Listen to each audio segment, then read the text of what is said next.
There are moments in life when you feel as if the weight of the heavens has been placed upon your shoulders. Every prayer seemed to echo back unanswered. Every door you knocked upon stayed shut, and every step forward felt like wading through invisible chains. What you didn't know then is that you were sitting for heaven's most important examination. Not with paper and pen, but with your heart and soul. You stayed when others walked away. You trusted when logic said it was over. You gave when you had every reason to hold back, and in those quiet acts of obedience, when no applause was given, when no one saw the tears you wiped away, heaven took note. You did not fail. You did not bend toward bitterness. You passed. And now the same God who tested you is the God who will reward you. The season of being overlooked is ending. The hands that held nothing will now be filled. What you endured has been weighed on heaven's scales, and the verdict is in. Reward is being released, not as payment for what you did, but as a gift for who you became in the fire. Your obedience was never about the grandeur of your words, the eloquence of your prayers, or the sharpness of your arguments. It was about the quiet, steady, and unshakable choices you made when no one else was there to witness them. Heaven heard your yes, when your voice was barely more than a whisper. Heaven saw you lay down your pride when you could have defended yourself. Heaven noted every moment when you chose the narrow path, not because it was easy, but because it was right. Words can be forgotten, but obedience leaves a permanent mark in the courts of eternity. It is one thing to declare loyalty to God in the sunlight, when the crowd nods in agreement. It is another to stand alone in the midnight hour with nothing but faith as your light. Your obedience was tested not in moments of comfort, but in seasons of fire. You obeyed when it made no sense, when you could not trace his hand, and when your heart ached under the weight of surrender. That is why heaven calls it louder than your words, because words require breath, but obedience requires your very life. Obedience speaks through action. It speaks when you turn away from the easy compromise. It speaks when you refuse to retaliate against injustice. It speaks when you give generously from the little you have, trusting that God will multiply what remains. It speaks in the long nights when you choose prayer over resentment, worship over complaint, and patience over panic. You may not have realized it, but every act of obedience was building a testimony, and that testimony has reached the ears of the Almighty. Your words might have been doubted by those around you, but your actions silenced the accuser. Your obedience became a language the enemy could not twist, a proof the world could not erase. Even the angels watched in awe as you stayed in the posture of surrender while storms raged around you. You might have felt unseen by people, but you were closely observed by the one who matters most. Your obedience became the proof of your love, for Jesus himself said, "If you love me, keep my commandments." You didn't just say you loved him, you showed it. There were times you wanted to explain yourself, to clear your name, to make others understand why you did what you did. But instead, you stayed silent and let your obedience speak for you. That silence was not weakness. It was strength wrapped in humility. It was a declaration that your approval comes from heaven, not from the court of human opinion. And heaven's court does not need persuasive speeches. It listens to the voice of a yielded heart. When Abraham was asked to place Isaac on the altar, his obedience spoke far louder than any declaration of faith he could have made. When Noah built an ark in the middle of dry land, his obedience thundered louder than 1,000 sermons. When Mary said, "Be it unto me according to your word," her obedience altered the course of history. In the same way, your obedience, quiet as it seemed, has made more noise in the spiritual realm than you will ever comprehend in this lifetime. God did not test your vocabulary, he tested your surrender, and you passed. Not because you always felt strong, but because you kept choosing his will over your own, even when the cost was high. The truth is, your obedience has been a song to heaven, a melody that has played through seasons of trial, echoing with faith even when your lips trembled in prayer. Every time you obeyed, you aligned yourself with God's plan, often without knowing how close you were to the breakthrough. There were moments when obedience felt like loss, but in reality, It was sowing seeds for a harvest you could not yet see. The field of your obedience is now ripe, and heaven is ready to place the reward into your hands. What began as a quiet yes in the dark has now reached its appointed time of honor. Your obedience spoke, and God has answered. God's measure of faithfulness is not taken in the grand arenas of applause, but in the hidden places where no human eyes are watching. It is in those quiet, uncelebrated moments that the true weight of your devotion is tested and recorded. The prayers you whispered when the night was heavy with silence. The tears you shed in secret when no one knew the battle you were facing. The sacrifices you made without a single witness. These are the offerings that heaven counts most valuable. Faithfulness in private moments carries a purity that public acts can never fully match. There is no temptation of recognition, no audience to impress, no one to validate your choice. There is only you and God. It is in those moments that your faith is stripped of all pretense and revealed for what it truly is. Love for Him without condition. God watches not just what you do, but why you do it. He sees when your heart chooses righteousness, not because it will be noticed, but because it is right. Think of David in the fields, tending sheep when no one thought he was worth remembering. His faithfulness in protecting the flock from lions and bears was unseen by the world, but it was deeply noted by God. Long before David faced Goliath in the public square, he had already passed the private tests that proved his heart was steady and his trust was genuine. In the same way, your hidden obedience has been a rehearsal for the victories you will walk into openly. Private faithfulness is often the hardest to maintain because it does not give immediate reward. It feels like labor without recognition, service without applause. And yet these moments are the truest tests of character. They prove whether you serve God for the joy of His presence or for the benefits that follow. When you pray with no one to see, when you give with no one to praise you, when you forgive with no one to commend you, these are the moments that heaven weighs heavily. The truth is, anyone can appear faithful when the lights are on and the crowd is watching. But God is not looking for those who perform righteousness. He is looking for those who live it in the secret chambers of their hearts. Your faithfulness in the private place is where your roots grow deep. It is where you become unshakable, where your trust in God is refined away from the noise of the world. These unseen moments are not wasted. They are the foundation stones of your future.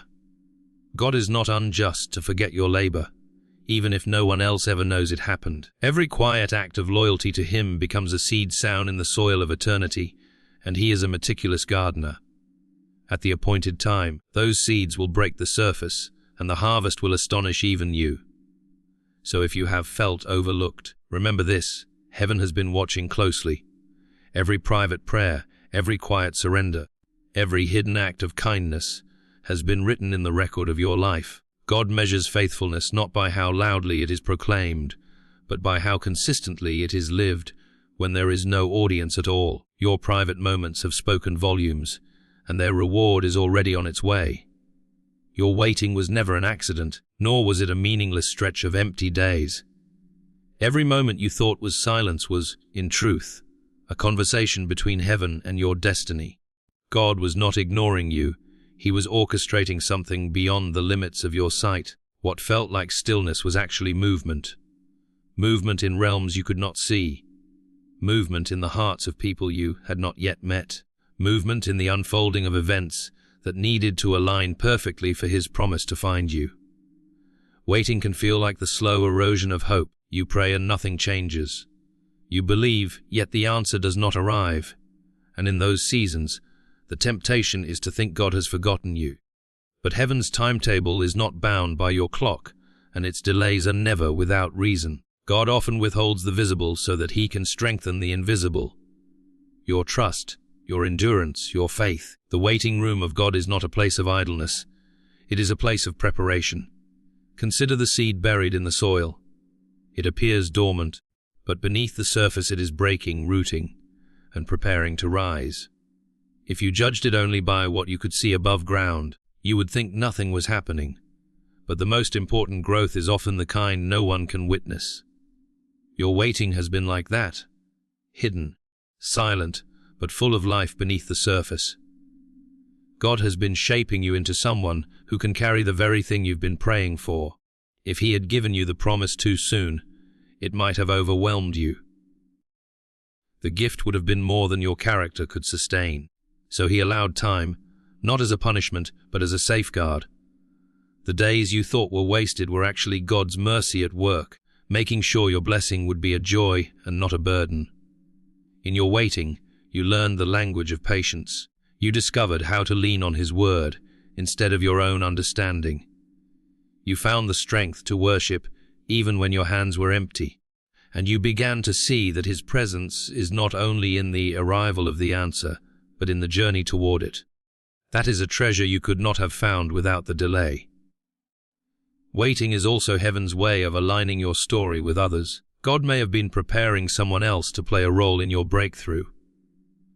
He may have been positioning resources, shifting circumstances, or even moving obstacles out of your path. Every second had purpose, even when it looked like nothing was happening. Now the season is shifting. The appointed time is approaching, and the things you carried in hope will soon be carried in your hands. You will look back and realize that not one moment was wasted. Every unanswered prayer was an answered preparation. Every delay was a step toward divine alignment. Every tear watered the soil for the harvest you are about to see. And when it comes, you will understand why God made you wait. Because He was not just preparing the blessing for you, He was preparing you for the blessing. The test was never designed to destroy you. It was meant to prepare you. Every challenge, every delay, every disappointment, and every closed door carried within it the shaping force of heaven's hand. God knew the weight of the reward He had prepared for you, and He also knew you could not carry it in the form you were before the trial began. The test became the refining fire, stripping away what could not go with you into the next season, and forging in you the strength, humility, and wisdom to handle what was coming. When you were in it, the test didn't feel like preparation. It felt like loss. It felt like betrayal. It felt like wandering without a map. But all along, heaven was training you in endurance, in discernment, in resilience. You learned to hear God's voice more clearly, because the noise of the world grew dim. You learned to stand on His promises even when your emotions pulled you toward doubt. You learned to walk by faith, not because it was easy, but because it was the only way forward. The pressure you felt was the same kind of pressure that shapes gold in the furnace or diamonds deep in the earth.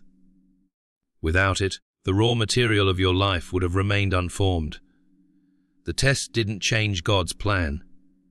It changed you so you could thrive in it. A blessing given too soon can crush instead of lift.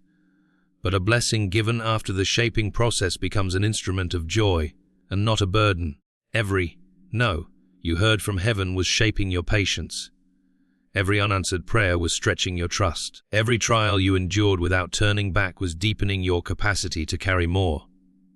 Without the test, you might have stepped into the blessing unprepared, unable to protect it or steward it. Now, because you have been refined, you will not just receive the reward, you will guard it, grow it, and use it for God's glory. In the test, you also learned what truly matters. Some things you thought you couldn't live without were taken away, and yet here you are, stronger than before. You discovered that your identity was not tied to what you lost, but anchored in the one who never left you.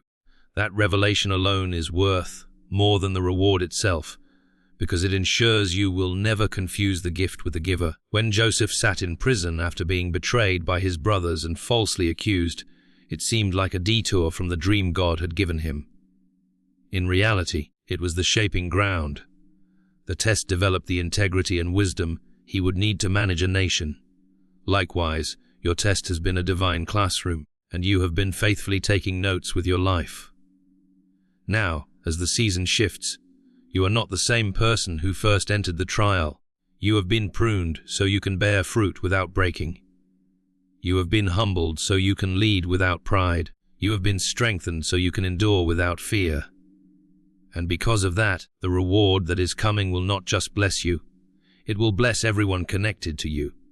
The test was the tool, the shaping was the purpose, and the reward will be the proof. Heaven has never overlooked a soul that chose to endure. Every step you took when your strength was nearly gone, every moment you refused to give up even when quitting seemed easier, was recorded in the books of eternity. Endurance is not glamorous. It does not draw crowds or applause. It often happens in the quiet, with tear-stained faces and trembling hands. Yet in heaven's eyes, endurance is one of the highest forms of worship. It is faith in motion, a living declaration that God is still worthy, even when the road is long and the night is cold. Endurance is not just about surviving the trial, it's about remaining faithful in the midst of it. Many can sing in the sunshine, but heaven listens for the song you sing in the storm. When you chose to keep going, one prayer at a time, one act of obedience at a time, you were proving something to the watching hosts of heaven and to the enemy who hoped you would collapse. You stood when you could have fallen. You kept the faith when you could have surrendered to despair. That is the kind of perseverance that draws the reward of God. Think of the saints before you who bore the weight of trials that seemed impossible. Noah endured decades of ridicule while building an ark for rain that had never been seen. Hannah endured years of barrenness before holding Samuel in her arms. Paul endured shipwrecks, prisons, and persecution, yet declared that the glory to come far outweighed the sufferings of the present. Their endurance was their testimony, and their testimony still speaks today. In the same way, your endurance has been speaking louder than you realize. Endurance shapes you in ways nothing else can. It deepens your roots so that the winds of life cannot uproot you. It teaches you that your strength does not come from your own willpower, but from the sustaining grace of God. It humbles you, not in defeat, but in a holy dependence that will carry you into every future victory. You are not the same person who began this journey. Your faith is stronger, your vision clearer, and your heart more anchored in the truth. And heaven always honors what you have done in faith. The God who saw you persevere in secret will reward you in the open. The prayers you prayed in the valley will bear fruit on the mountaintop. The seed you sowed in tears will come back to you in joy. Endurance is never wasted, because every moment you chose to keep believing was planting a harvest that must come forth. There is a reason Scripture tells us to run with endurance the race that is set before us. The race is not to the swift, but to those who refuse to stop running, no matter how heavy their legs feel. You have run through fire, through storms, through disappointment, and through long nights of waiting. And heaven has been cheering you on the entire way. Your endurance has not only carried you to this moment, it has unlocked the blessing that is now approaching. The crown is for the ones who finish. The reward is for the ones who keep the faith until the end. And you, though battered, though tested, are still standing. That is why heaven is moving now to honor you. The endurance you showed has been the fragrance of your love for God, and He will not let it go unanswered. The one who called you will see you through, and the endurance you offered Him will return to you as joy unspeakable and glory revealed. The struggle you have walked through was real. It carved into you with moments of pain, nights of unanswered questions, and seasons where the weight felt heavier than your strength. But in heaven's economy, no suffering is wasted, and no tear is meaningless. God has measured every hardship against the reward He has prepared for you, and the scale is not even close. What is coming will far surpass what it cost you to get here. The reward will not simply match the struggle. It will overshadow it to the point that the pain becomes a faint echo in the distance. In the middle of the trial, it was hard to believe this.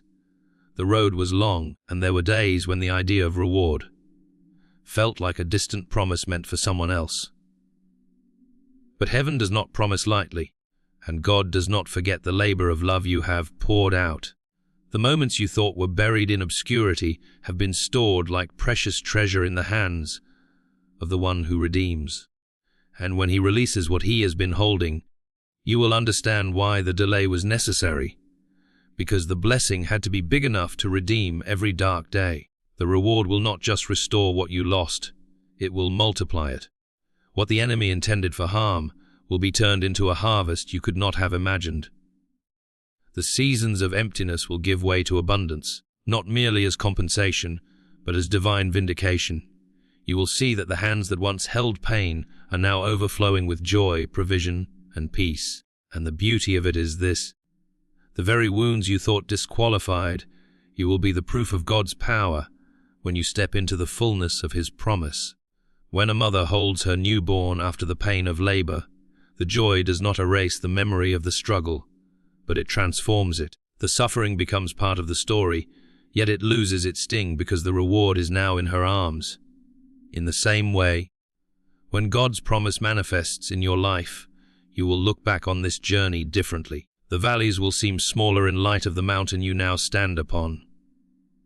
And it will not only be about what you receive, but who you have become. The struggle has shaped your character, refined your faith, and prepared your hands to hold this blessing without fear of losing it. You will not treat lightly what cost you dearly. You will value the reward because you know the price paid for it. Not just in the trial, but in your faithfulness to keep going when it would have been easier to turn back.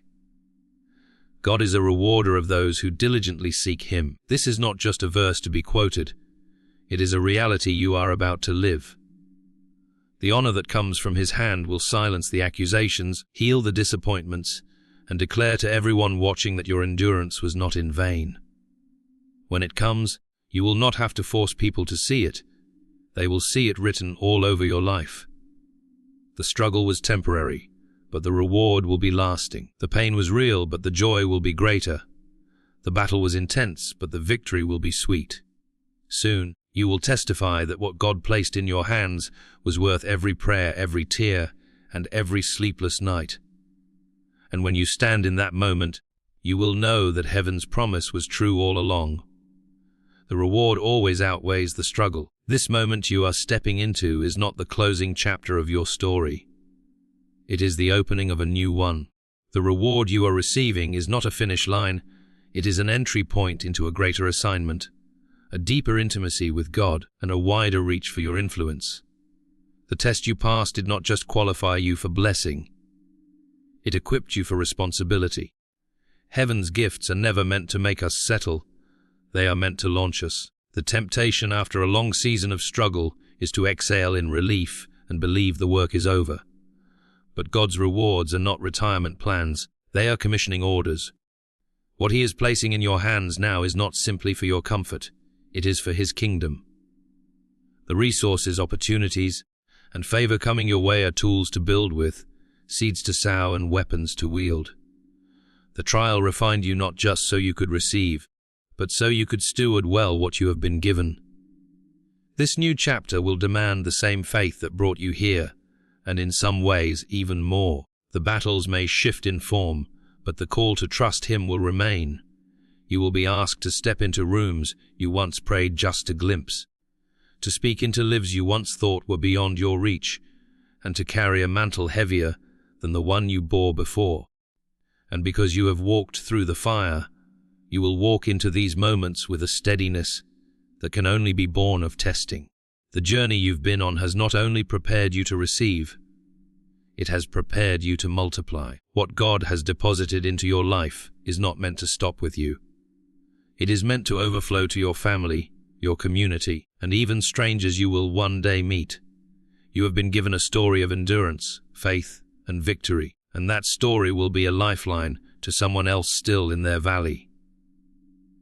Do not mistake this moment for the conclusion of the journey. It is the threshold. You are stepping into a season where the seeds you have sown will bear fruit, but also where new seeds must be planted. You are moving from surviving to building, from waiting to walking, from hoping to carrying. And with each step forward, you will see that the God who brought you through the storm is the same God who will guide you into greater waters. This is not the end. This is the beginning of a chapter that will demand your courage, your humility, and your continued dependence on Him. The reward you hold today is a sign of what He can do, but it is also a promise of what He will yet do. And as you move forward, you will find that the best is not behind you. It is unfolding before your very eyes.